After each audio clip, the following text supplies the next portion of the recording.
Hello students, Kumar study circle में आप सबका स्वागत है। सीजी पुलिस भर्ती परीक्षा को आगे बढ़ाते हुए आज के वीडियो का हमारा टॉपिक होगा छत्तीसगढ़ की अर्थव्यवस्था, वन और कृषि।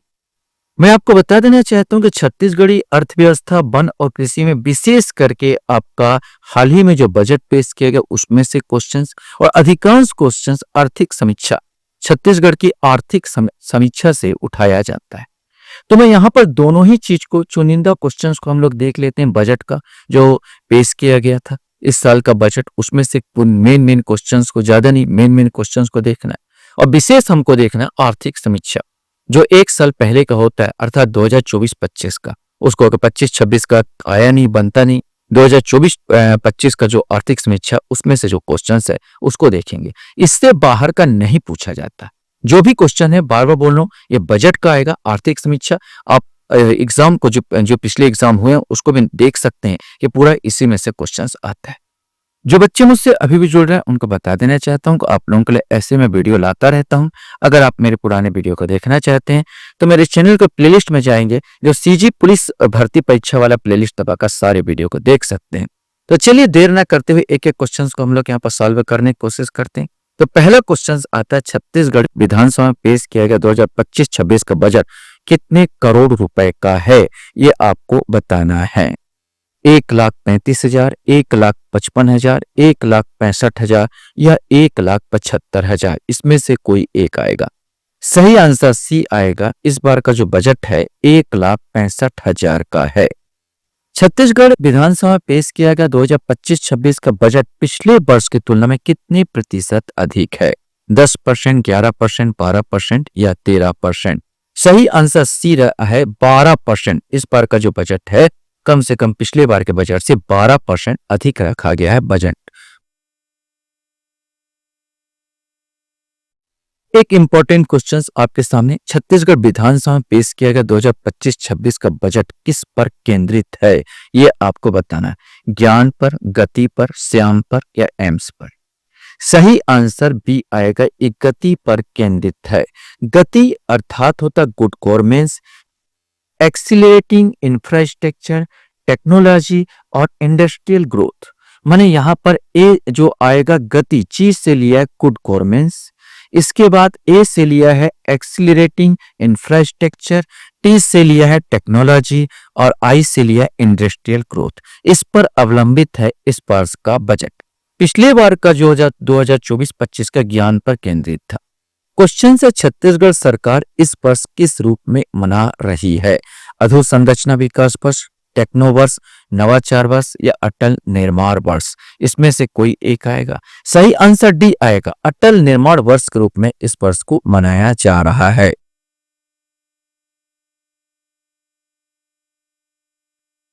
क्वेश्चन से, छत्तीसगढ़ विधानसभा में पेश किया गया 2025-26 के बजट में प्रधानमंत्री आवास योजना ग्रामीण, याद रखना, ग्रामीण के लिए कितने करोड़ रुपए का प्रावधान किया गया?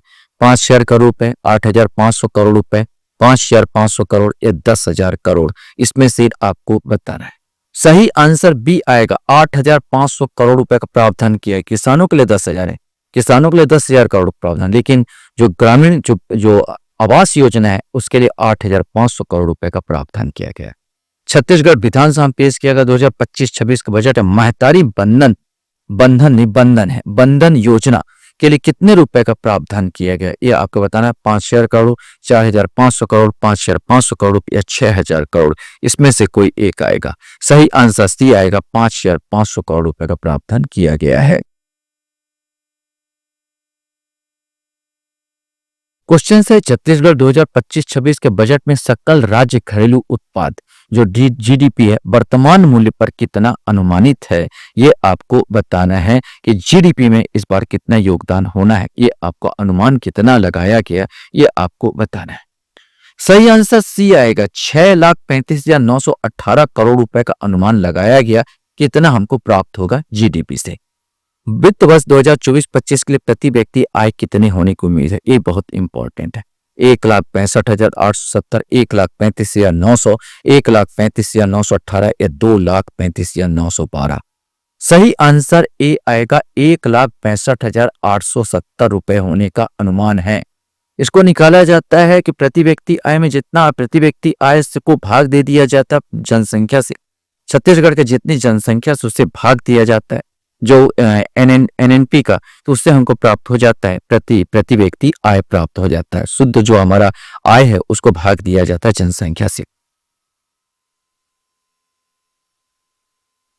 एक बहुत इंपॉर्टेंट क्वेश्चन यहाँ पर दो बजट का यहाँ पर है, ये भी क्वेश्चन पूछा गया है कि वित्त वर्ष 2024-25 के त्वरित अनुमान के अनुसार जीएसडीपी, अब देखो अभी को तो लगा नहीं सकता, 25-26 को तो लगा नहीं सकता, हमको लगाना है 24-25 का ही लगाना पड़ेगा। तो 24-25 का बताया गया है। कृषि क्षेत्र, औद्योगिक क्षेत्र और सेवा क्षेत्र में क्रमशः योगदान आपको बताना है कि 24-25 में कृषि क्षेत्र में कितना योगदान था, औद्योगिक क्षेत्र में कितना योगदान था और सेवा क्षेत्र में कितना योगदान था। तो बजट की बात करूं, इस बजट में जो इस वर्ष का है उसका हमको योगदान देखना है। तो इसमें सही आंसर आपको छांटना है। सही आंसर इसमें डी आएगा। कृषि क्षेत्र में 17% के योगदान बता रहा, औद्योगिक क्षेत्र में 48% का योगदान बता रहा और सेवा क्षेत्र में 35% का योगदान बता रहा। हाँ, आर्थिक समीक्षा में इनमें थोड़ा सा अंतर आ सकता है, थोड़ा 19-20 का अंतर जरूर मैंने देखा है कि आर्थिक क्षेत्र में कुछ अलग बताया है और ये जो बजट में है कुछ अलग बताया है। तो जैसा क्वेश्चन पूछेगा वैसा आपको बताना पड़ेगा। तो यहाँ पर लेकिन कॉम्बिनेशन सही है कि भाई कृषि क्षेत्र में सबसे कम हुआ है, औद्योगिक क्षेत्र में ज्यादा हुआ है और फिर सेवा क्षेत्र में फिर उसके बाद हुआ है। तो 48% के आसपास जो है औद्योगिक क्षेत्र में, 17% के आसपास कृषि क्षेत्र में और 35% के आसपास जो हुआ है वो सेवा क्षेत्र में योगदान हुआ है। अक्सर अगर भारत से तुलना किया जाए तो सेवा क्षेत्र में सबसे ज्यादा योगदान होता है। छत्तीसगढ़ में देखा जाए तो औद्योगिक क्षेत्र में सबसे ज्यादा योगदान देखने को मिल रहा है। वित्त वर्ष 2025-26 के लिए राज्य का पूंजीगत व्यय लगभग कितने करोड़ रुपए प्रस्तावित है। देखो, दो प्रकार के व्यय होते, एक राजस्व व्यय होता है, एक पूंजीगत व्यय होता है। राजस्व व्यय अक्सर आपने देखा है तनख्वाह पद देते हैं, तनख्वाह में देख रहे हैं या कल्याणकारी के रूप में खर्च करते हैं, ये सब राजस्व व्यय के अंतर्गत आते हैं जिसमें हमको कोई प्राप्त नहीं, हमको रिटर्न नहीं मिलता। लेकिन पूंजीगत व्यय, अगर आप सड़क बनवा रहे हो, स्कूल बनवा रहे हो, हॉस्पिटल बनवा रहे हो, बाद में हमको रिटर्न मिलेगा तो उसको बोलते हैं पूंजीगत व्यय, ये पूंजी लगा रहे। तो इसमें पूछा गया 2025 में पूंजीगत व्यय लगभग कितने का है, ये आपको बताना है। सही आंसर इस बार पूंजीगत व्यय 26,341 करोड़ रुपए का है। 26,341 करोड़ रुपए का अनुमान लगाया गया है। दो क्वेश्चंस और बजट का अपन यहाँ पर लेते हैं कि वित्त वर्ष 2025-26 में राज्य का सकल राजकोषीय घाटा कितने करोड़ रुपए का अनुमान है, ये आपको बताना है। इन चार ऑप्शन में आपको बताना है। सही आंसर बी आएगा 22,900 करोड़ रुपए का। देखो, राजकोषीय घाटा ये रहता है कि हमको गवर्नमेंट ये कल्याणकारी वो होती है जो बोले यद्यपि बैलेंस रखा जाता है जितना है उतना व्यय, लेकिन ज्यादा हम लोग वो करने के लिए कल्याणकारी काम करने के लिए घाटा यहाँ पर दिखाना पड़ जाता है। तो करीब घाटा जितना आय नहीं उससे ज्यादा व्यय हो रहा है। तो 22,900 करोड़ रुपए का यहाँ पर घाटा होने का, राजकोषीय घाटा होने का अनुमान लगाया जा रहा है। वित्त वर्ष 2025-26 के लिए राज्य का राजस्व प्राप्ति लगभग कितना करोड़ रुपए प्रस्तावित है। तो हमको ये राजस्व प्राप्ति क्या होता है, जो टैक्स से जो हमको आमदनी होगी, ये पूरा जो टैक्स से मिल रहा है वो सब राजस्व प्राप्ति के अंतर्गत आता है। तो कितने होने का अनुमान यहाँ पर लगाया जा रहा है इस वर्ष, यहाँ पर तो ये आपको बताना है। तो सही आंसर 1,41,000 करोड़ रुपए का, 1,41,000 करोड़ रुपए का हमको राजस्व प्राप्ति होने का अनुमान है। तो ये रहा पूरा बजट का लेखा जोखा, बजट का मेन क्वेश्चंस। अब हम लोग चलेंगे आर्थिक समीक्षा में, बार बार बताया ये आर्थिक समीक्षा छत्तीसगढ़ का आर्थिक समीक्षा 2024-25 का है। अब अगले साल जो आएगा तो 25-26 का आएगा। यहाँ 25-26 का अभी नहीं आया, पूरा साल के बाद आता है। तो ये जो हमको आर्थिक सर्वेक्षण जिसमें से अधिकांश क्वेश्चन पूछे जाते हैं, तो चलिए 2024-25 के आर्थिक सर्वेक्षण को भी हम लोग यहाँ पर एक एक क्वेश्चन को देखते हैं। बस 2024-25 में स्थिर भाव पर कृषि क्षेत्र में कितने प्रतिशत वृद्धि अनुमानित है। देखो, कोई ना कोई वर्ष को हम स्थिर मान लेते हैं ताकि अगर वर्तमान चालू, अक्सर एक चीज याद रखना कि स्थिर भाव पर ही पूछा जाता है, चालू मूल्य पर कम पूछा जाता है। चालू मूल्य महंगाई को लेकर चलते हैं, स्थिर भाव किसी वर्ष को स्थिर मान के चलते हैं और हम उसको वर्ष को स्थिर मान लेते हैं और महंगाई को हम लोग इसमें नहीं लेते। तो आपको बताना है 2024-25 में स्थिर भाव पर कृषि क्षेत्र में कितने प्रतिशत वृद्धि अनुमानित है। ये चार ऑप्शन दिए हैं, इसमें से आपको सोचना है। सही आंसर 5.38% वृद्धि का अनुमान लगाया गया। आर्थिक सर्वेक्षण 2024-25 के अनुसार प्रदेश के वन क्षेत्रफल कितना है? हर साल कोई ना कोई वन थोड़ा सा बढ़ जाता है। आप जो किताब खरीदते हैं वो पुरानी पड़ जाती है और नए आंकड़े आपको जरूरी होता है। ये 4 ऑप्शन है, इसके आधार पर आपको बताना है। सही आंसर सी आएगा 59,820.78 वर्ग किलोमीटर क्षेत्रफल यहाँ पर वन क्षेत्रफल बताया गया है। क्वेश्चंस हमारे सामने, प्रदेश का वन क्षेत्रफल प्रदेश के कुल भूभाग का कितने प्रतिशत है? ये 4 ऑप्शन में आपको छांटना है। सही आंसर इसका ए आएगा 44.25%। 44.25% कुल क्षेत्रफल का भूभाग का है। राज्य के वन आवरण की दृष्टि से छत्तीसगढ़ देश में कौन से स्थान पर है? ये आपको बताना है। यहाँ पर 2 चीज है, क्षेत्रफल नहीं बोला, वन आवरण बोला है। वन आवरण की दृष्टि से मतलब टोटल वन, माने आपका शहरों में भी वन हो सकता है, वन के अंतर्गत भी वन हो सकता है, यहाँ पर ग्राम में भी वन हो सकता है, माने सब टोटल ले लिया जाए। आवरण माने टोटल, तो हम इसमें टोटल आ जाएगा। छत्तीसगढ़ राज्य वन आवरण की दृष्टि से अगर बोला जाए तो तीसरा स्थान आता है। तो तीसरा स्थान आएगा वन आवरण की दृष्टि से। अभी देख लीजिए, आजकल तो लड़के बहुत ज्यादा वो होते हैं, सतर्क होते हैं। थोड़ा भी अगर आप देखे होंगे एडियो में 21 क्वेश्चंस को लैप्स कर दिया गया। 21 क्वेश्चंस इधर इधर हो गया। अरे 100 क्वेश्चन बनाते उसमें 21 क्वेश्चन बहुत बड़ी बात हो जाती है। तो सोच सकते हो कि एक भी इधर उधर होता है तो लड़के क्या करते हैं, कमेंट करने लगते हैं। मेरा एक गलत होता है, लोग कमेंट करते हैं। एक गलत हो सर आपने गलत बताया, लेकिन आयोग तो 21 गलत लेता है तो कोई कमेंट नहीं, आप चुप बैठे रह जाते हैं। यहाँ पर अधिकांश तो चुप ही बैठे रहते हैं, कुछ लोग ही तो बस उसमें शामिल होते हैं जो आंदोलन करते हैं। मात्र 1% लोग ही आंदोलन करते हैं, 1% लोग ही कोर्ट कचहरी करते हैं। 99% तो चुपचाप बैठे रहते हो। और हमसे एक गलत हो गया तो आप चिल्ला चोट करते हैं। चलिए कोई बात नहीं, आपका अधिकार है। राज्य के वन आवरण की दृष्टि से छत्तीसगढ़ देश में कौन सा स्थान है? तो तीसरा स्थान यहाँ पर आएगा। क्वेश्चन यहां पर आता है कि राज्य में वन क्षेत्रफल, अब देखिए क्षेत्रफल देखो टोटल, अब ध्यान रखेंगे कि राज्य में वन क्षेत्रफल के दृष्टि छत्तीसगढ़ देश में कौन सा स्थान है। तो क्षेत्रफल बोला तो केवल वन का ही लूंगा, मैंने वन क्षेत्रफल का ही लूंगा, बाकी नहीं लूंगा। मैंने शहरों में जो है, ग्राम में जो है, इधर उधर छितराए हुए हैं उसको नहीं लूंगा। ऐसे में ये चौथा स्थान आ जाएगा। क्षेत्रफल बोले तो चौथा स्थान आएगा, आवरण बोलेगा तो तीसरा स्थान आएगा। दोनों चीज को ध्यान रखेंगे वन के बारे में जो जानकारी मैं आपको दे रहा हूं। और ज्यादा अगर देखना है तो आर्थिक समीक्षा देख लीजिए। आर्थिक समीक्षा में आप किताब मत देखिए, किताब आप किसी हरिराम का पुस्तक या सारांश या कोई भी किताब लेके बोलोगे सर इसमें ऐसा दिया, इसमें आप सीधा सीधा आर्थिक समीक्षा देखिए। आर्थिक समीक्षा से ही मैं उठाया हूं, तो आर्थिक समीक्षा को ही लोग मानेंगे, ऑथेंटिक मानेंगे, किसी किताब को क्यों मानेंगे ऑथेंटिक? तो आर्थिक समीक्षा को ज्यादा इंपॉर्टेंस आपका जो वो दिया जाएगा। क्वेश्चन यहाँ पर आपके सामने आता है कि छत्तीसगढ़ राज्य का सकल राज्य घरेलू उत्पाद स्थिर भाव पर, जो स्थिर भाव 2011-12 को मान लिया गया, 2024-25 में किस क्षेत्र में सबसे ज्यादा वृद्धि हुई है? तो अब इसमें से आपको बताना, तो पहले मैं चिल्ला के बोल रहा हूं कि भाई औद्योगिक क्षेत्र में सबसे ज्यादा वृद्धि, औद्योगिक क्षेत्र में सबसे ज्यादा वृद्धि यहाँ पर हुई। तो यहाँ औद्योगिक क्षेत्र में सबसे ज्यादा 48% के आसपास यही वृद्धि दे रहा है। 48%, इसी में हमको औद्योगिक बजट पे हमने देखा था करीब 48% के आसपास इसमें वृद्धि देखने को मिल रहा था। तो यहाँ पर हम देखते हैं औद्योगिक क्षेत्र में 48% के आसपास वृद्धि, 17% के कृषि में देख रहे थे, 35% के सेवा क्षेत्र में हम देख रहे थे। ये बजट का बोला। आर्थिक में थोड़ा सा अंतर आ सकता है, हमने बजट पहले पढ़ा था, तो बजट का जो आपका जो परसेंट है कुछ इस प्रकार परसेंट था, उसमें भी हम देखते हैं औद्योगिक क्षेत्र में सबसे ज्यादा वृद्धि देखने को मिलती है। निम्नलिखित में से कौन सा वर्तमान में आधार वर्ष माना गया? पहले यहाँ पर दर्शा दिया गया। आधार वर्ष किसको माना गया? 2011-12 को। 2011-12 को आधार वर्ष माना गया है। इसको हम लेके इसमें महंगाई को स्थिर मान के चलते हैं कि 2011-12 का ही लेते हैं। छत्तीसगढ़ में आर्थिक सर्वेक्षण कौन से विभाग द्वारा तैयार किया जाता है? अब इन 4 में से आपको बताना है, ये 4 में से आर्थिक सर्वेक्षण कौन सा विभाग इसको तैयार करता है? तो सही आंसर डी आ जाएगा, आर्थिकी एवं सांख्यिकी विभाग इसको तैयार करता है। क्वेश्चन हमारे सामने आता, राज्य के सकल राज्य घरेलू उत्पाद में स्थिर भाव पर 2024-25 में कृषि एवं संबद्ध क्षेत्र में भागीदारी कितने प्रतिशत अनुमानित है।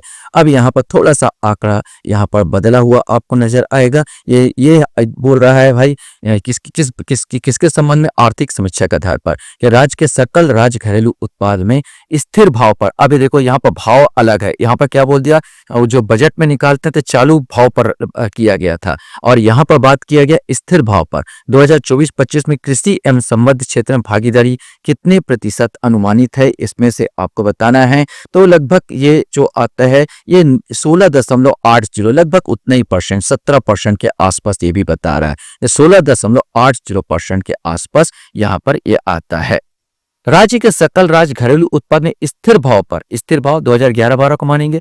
बस 2024-25 में औद्योगिक क्षेत्र की भागीदारी कितने प्रतिशत अनुमानित है, इसमें से आपको बताना है। तो ये भी हमने कहा था 48%, उसमें बताया था, इसमें भी यही है, डी आएगा 47.90%। एक्जैक्टली यहाँ बताया 47.90%, हमने वहां पर बजट में लिया 48%, लगभग थोड़ा सा आगे बढ़ा के, तो यहाँ पर 47.90% इसमें आएगा।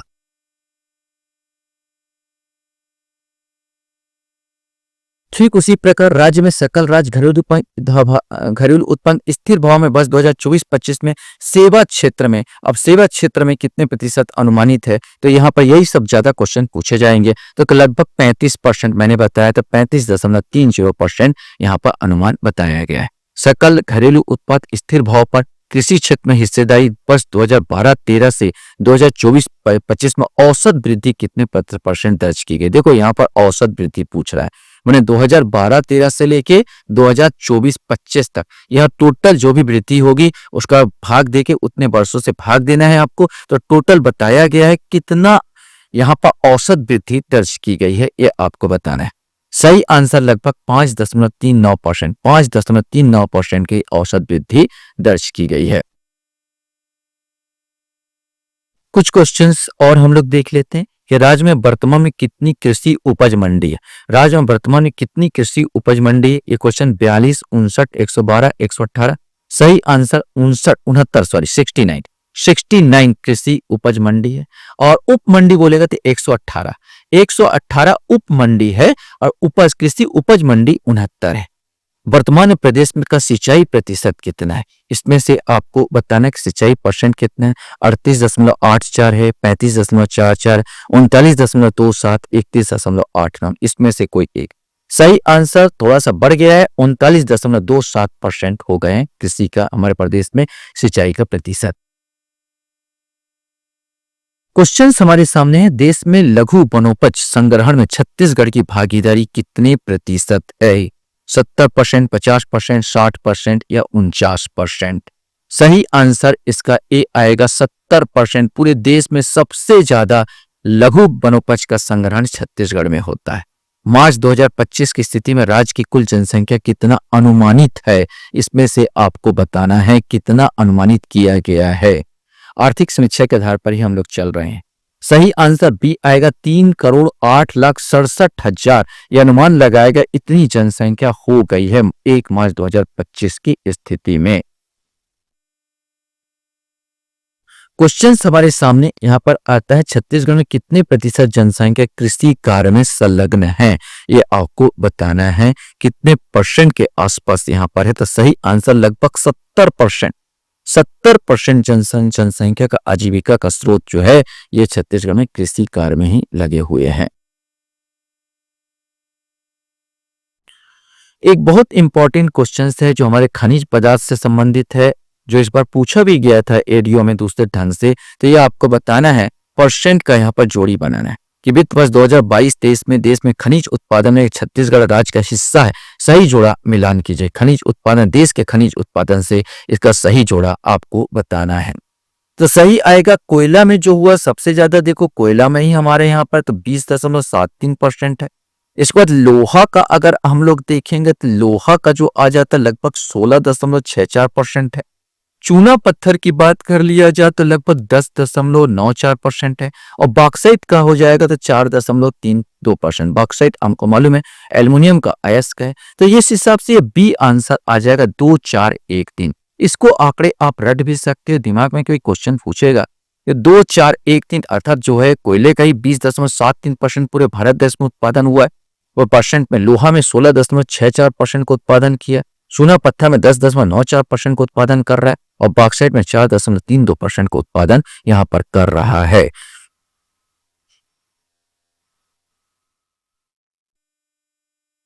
क्वेश्चन हमारे सामने आता है, छत्तीसगढ़ शासन द्वारा नई औद्योगिक नीति कौन सी लागू की गई है, ये आपको बताना है। 4 ऑप्शन यहाँ पर दिए हैं जिसमें से आपको छांटना है। सही आंसर इसका बी आएगा, औद्योगिक नीति 2024-30। अभी जो वर्तमान में जो बनाया गया औद्योगिक नीति वो है 2024 से 2030 की औद्योगिक नीति बनाई गई है।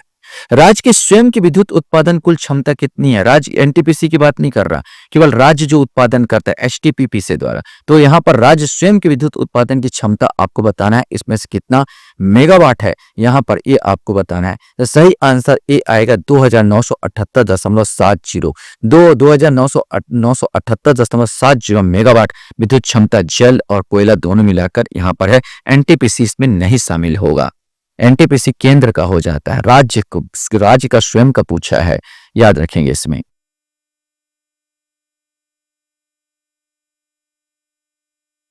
क्वेश्चन हमारे सामने आता है कि खरीफ वर्ष 2024 में समर्थन मूल्य पर धान विक्रय हेतु छत्तीसगढ़ में कितने लाख किसानों द्वारा पंजीकरण कराया गया? ये 4 ऑप्शन यहाँ पर दिए हैं, इसमें से आपको बताना है।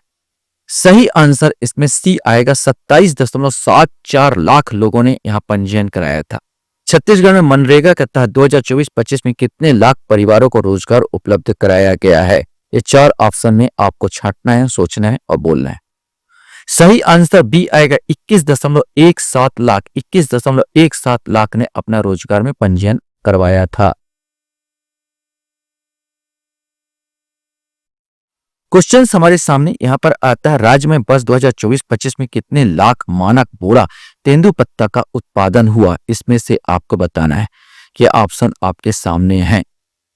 सही आंसर ए आएगा, 15.56 लाख और 15.56 लाख बोरा तेंदुपत्ता का उत्पादन हुआ। आपको मालूम है तेंदुपत्ता बीड़ी बनाने के उद्योग में काम आता है, बीड़ी बनाने के उद्योग में लगता है। तो इतने लाख बोरा, सोचिए 15.56 लाख बीड़ी पीने वाले की तादाद बहुत ज्यादा है। छत्तीसगढ़ राज्य सरकार के विपणन संघ द्वारा प्रदेश में कार्यरत कुल कितने उपार्जन केंद्र के माध्यम से धान उपार्जन किया जा रहा है? ये आपको बताना है। सही आंसर इसका डी आएगा, 2739 धान केंद्रों द्वारा उपार्जन किया गया है। आशा करता हूं ये वीडियो आपको अच्छा लगा होगा। आपने मेरे वीडियो को वॉच करते इसलिए धन्यवाद। Thank you very much.